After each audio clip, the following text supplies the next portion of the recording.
তারা হয়তো এই হাদিস জানে না, আল্লাহ পাক ওদের কানের মধ্যে আমার এই হাদিসটা যেন পৌঁছে দেন, আমিন।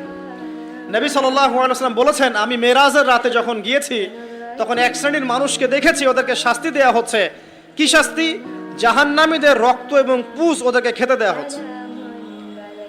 জিবরাইল আলাইহিস সালামকে জিজ্ঞাসা করা হলো যে এরা কারা?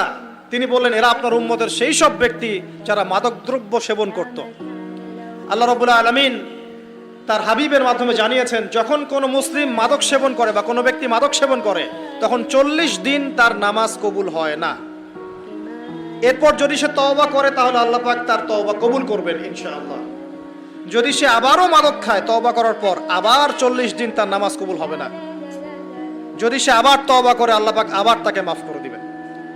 যদি সে আবারও মাদক খায় আবার 40 দিন তার নামাজ কবুল হবে না। তারপর যদি আবার তওবা করে আবার আল্লাহ তাকে মাফ করে দিবেন।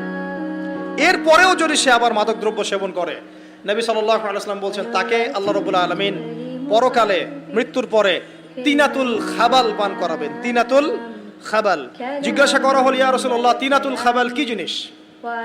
নবী সাল্লাল্লাহু আলাইহি ওয়াসাল্লাম উত্তর দিচ্ছেন, এটা হচ্ছে জাহান্নামীদের রক্ত, মাংস, এগুলো পুড়ে পচে যে রসটা বের হবে, এটা হচ্ছে তিনাতুল খাবাল।